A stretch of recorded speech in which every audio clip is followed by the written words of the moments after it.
Hello दोस्तों, welcome to my channel Raj Hindi academy. कैसे हो सब? आई होप कि सब अच्छे होंगे और अपनी पढ़ाई अच्छे से कर रहे होंगे। तो आज की क्लास में हम डिस्कस करने वाले हैं अल्प प्राण और महाप्राण। अल्प प्राण और महाप्राण का वर्गीकरण किस आधार पर किया जाता है और कौन से वर्ण हमारे अल्प प्राण और महाप्राण होते हैं, तो ये सारी चीज़ें हम आज की क्लास में डिस्कस करेंगे और लास्ट में हम क्वेश्चन करेंगे, तो आप क्लास के अंत तक बने रहना। तो चलिए करते हैं स्टार्ट। तो जो हमारे अल्प प्राण और महाप्राण हैं उनका वर्गीकरण किसके आधार पे किया जाता है? प्राणत्व के आधार पर। प्राणत्व के आधार पर व्यंजनों का वर्गीकरण दो तरीके से किया जाता है, अल्प प्राण और महाप्राण। प्राणत्व का अर्थ किससे लिया जाता है? सांस से, कि हमारे मुख से कितनी सांस बाहर निकलती है। तो जो हमारे अल्प प्राण और महाप्राण हैं उसमें अल्प का क्या अर्थ होता है? कम, और महा का अर्थ क्या होता है? ज़्यादा। तो इसे हम कैसे बोल सकते हैं कि जब भी हम किसी वर्ण का उच्चारण करते हैं तो हमारे मुख से कितनी सांस बाहर निकल रही है, मतलब बोलते समय हमें कितना प्रयास करना पड़ रहा है। तो इसकी परिभाषा क्या होगी कि जिन वर्णों के उच्चारण में हमारे मुख से प्राणवायु कम निकलती है उसे क्या कहते हैं? अल्प प्राण कहते हैं। और जिन वर्णों के उच्चारण में हमारे मुख से प्राणवायु ज़्यादा निकलती है उसे क्या कहते हैं? महाप्राण कहते हैं। जैसे हम क बोलते हैं तो हमने क बोलने में ज़्यादा प्रयास नहीं करना पड़ा, हम क्या बोलते हैं? क हमारा क्या है? अल्प प्राण है, क्योंकि इसमें बोलते हुए सांस हमारी कम लग रही है, हवा मुख से क्या हो रही है? कम निकल रही है। जैसे हम बोलते हैं ख, तो ख में क्या होता है? हमें थोड़ा ज़्यादा प्रयास करना पड़ रहा है बोलने में। तो जैसे हम ख बोलते हैं तो हमारे मुख से क्या होती है? हवा ज़्यादा बाहर निकलती है, तो ख हमारा क्या होगा? महाप्राण होगा। तो चलिए अब आगे देखते हैं कि कौन से वर्ण हमारे अल्प प्राण होते हैं और कौन से वर्ण हमारे महाप्राण होते हैं। ये मैंने आपको बता दिया है कि प्राण तत्व के आधार पे हमारे व्यंजनों का वर्गीकरण दो प्रकार से किया जाता है, अल्प प्राण और महाप्राण। तो जो हमारे अल्प प्राण और महाप्राण हैं उनके अंतर्गत कौन कौन से वर्ण आते हैं और कौन सा वर्ण हमारा अल्प प्राण होता है और कौन सा महाप्राण होता है, तो चलिए ये देखते हैं। तो हमारी हिंदी वर्णमाला में हमारे जो स्वर होते हैं, हमारे स्वर कितने होते हैं? 11 होते हैं। तो हमारे जो 11 स्वर हैं, देखिए जो हमारे सभी स्वर है वो क्या होते हैं? अल्प प्राण होते हैं।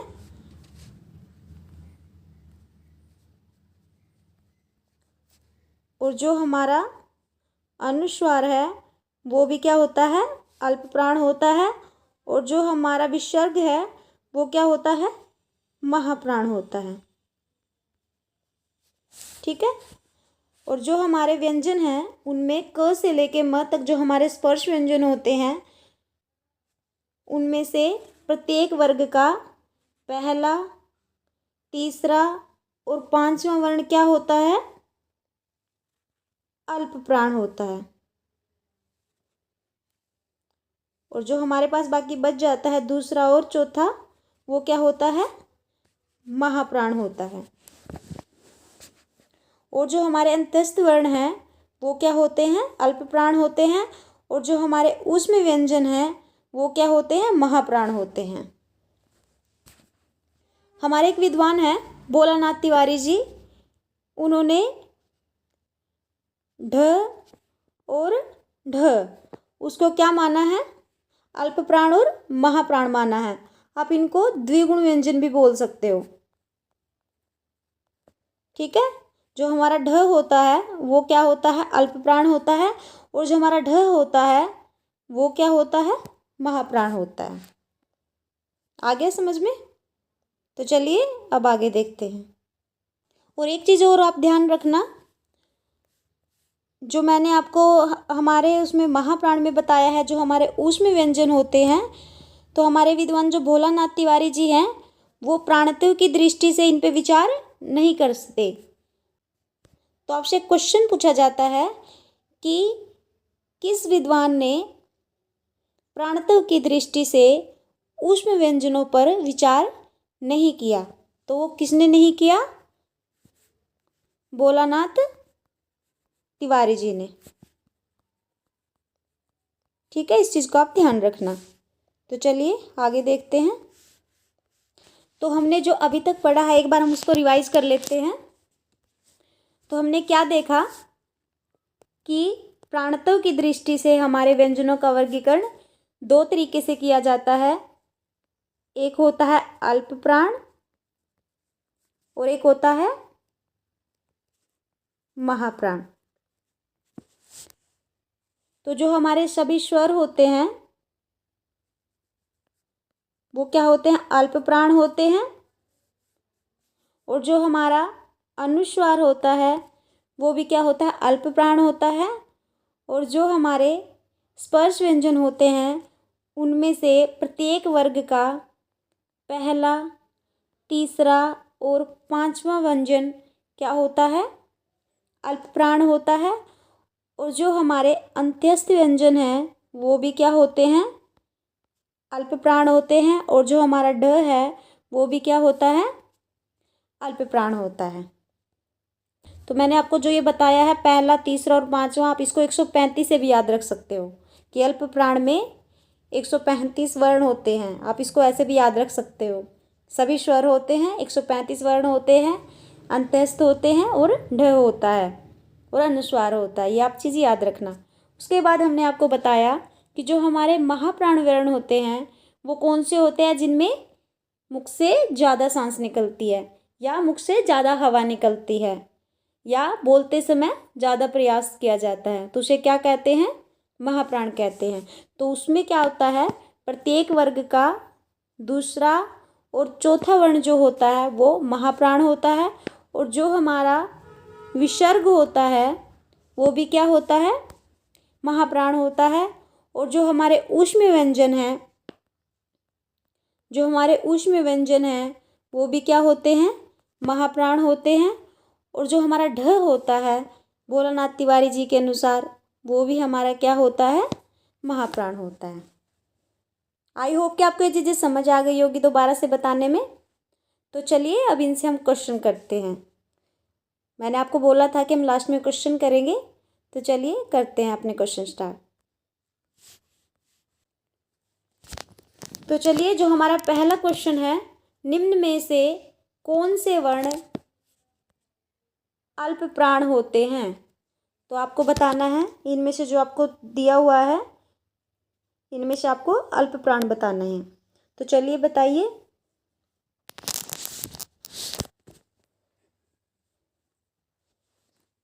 तो देखिए सबसे पहले आपको ये पता होना चाहिए कि अल्प प्राण कौन से होते हैं। आप तो अपने आप आसानी से इसको कर लोगे। तो जो हमारे क और ख है उनमें से क क्या है? प्रत्येक वर्ग का पहला और ख क्या है? दूसरा। लेकिन अल्प प्राण में क्या होता है? 135, मतलब कि 1, 3 और 5 जो वर्ण होते हैं वो होते हैं अल्प प्राण। तो ये यहाँ से कट जाता है।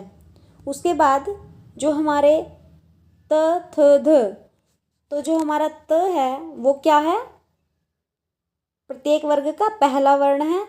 और जो ध है वो क्या है? तीसरा है। और अल्प प्राण में क्या था? पहला, तीसरा और पांचवा। तो हमारा राइट आंसर क्या हो जाएगा? सेकंड हो जाएगा। तो आगे हमें जाने की जरूरत नहीं है। ठीक है, तो चलिए अब अगला क्वेश्चन देखते हैं।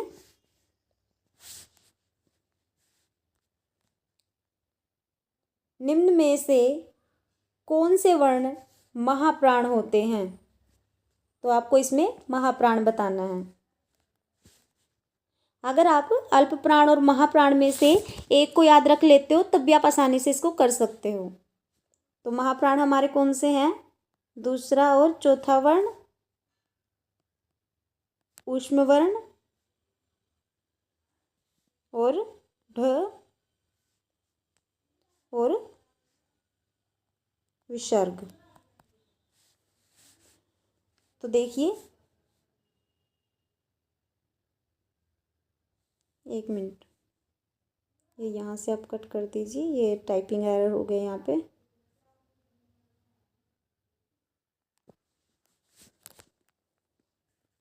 तो जो हमारा ह है ये ऊष्मी व्यंजन है, और जो हमारा श है वो भी क्या है, ऊष्मी व्यंजन है। तो हमारा आंसर यहीं से निकल जाता है, हमें आगे जाने की ज़रूरत ही नहीं है। तो हमारा राइट आंसर होगा ए। आगे देखते हैं, हमारा अगला क्वेश्चन है, प्राणवायु व्यंजन कितने प्रकार के होते हैं, बताइए।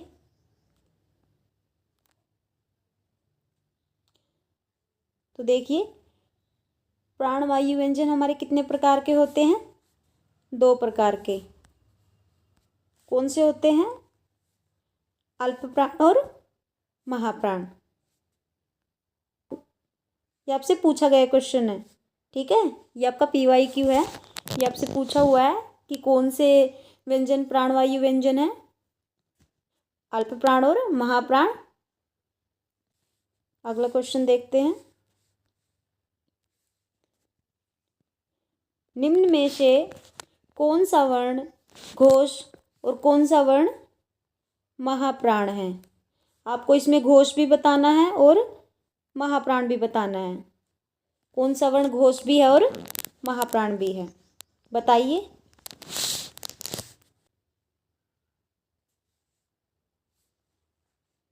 चलिए देखते हैं। तो हमारा जो क है वो क्या है, अल्प प्राण होता है, लेकिन हमसे क्या पूछ रखा है, महाप्राण। तो ये यहाँ से कट जाता है। उसके बाद जो हमारा श है वो क्या है, ऊष्म व्यंजन है, वो क्या होता है, महाप्राण होता है, लेकिन हमसे घोष भी पूछ रखा है, घोष में ऊष्म व्यंजन नहीं आते, तो ये यहाँ से कट हो जाता है। उसके बाद जो हमारा ग है वो कौन सा है, तीसरा वर्ण है। तो हमारा तीसरा वर्ण किस में आता है, पहला, तीसरा और पांचवा अल्प प्राण में आता है, लेकिन हमसे पूछा क्या गया है, महाप्राण। तो ये भी यहाँ से कट जाता है। तो हमारे पास बचा लास्ट में ह। तो हमारा जो ह होता है वो क्या होता है, घोष भी होता है और महाप्राण भी होता है। तो हमारा राइट आंसर होगा डी। तो मैंने आपको कल की क्लास में घोष और अघोष करवाए हुए हैं, तो आप उस जाके एक बार वो क्लास देख लीजिएगा, आपको बिल्कुल ही क्लियर हो जाएगा कि कौन से घोष और अघोष वर्ण होते हैं और कौन से अल्प प्राण और महाप्राण होते हैं। तो चलिए आज के लिए इतना ही रखते हैं। आई होप कि मैंने आपको जो चीज़ समझाई है वो आपको समझ आ गई होगी। लेकिन अगर आपका फिर भी कोई डाउट रहता है तो आप कमेंट में बता सकते हो, मैं उसका आंसर आपको वहीं पे दे दूँगी। और अगर आपको हमारी क्लास अच्छी लगी है तो आप हमारे चैनल को लाइक करें, शेयर करें और सब्सक्राइब करें और बेल आइकन को क्लिक करें, ताकि आगे जो भी क्लास हो उसका नोटिफिकेशन आपको समय से मिल जाए। और आप अगर हिंदी विषय से नेट JRF असिस्टेंट प्रोफेसर की तैयारी कर रहे हो तो आप हमारे चैनल से जुड़ सकते हो। आपको यहाँ पे हिंदी विषय से नेट JRF असिस्टेंट प्रोफेसर की तैयारी करवाई जाती है।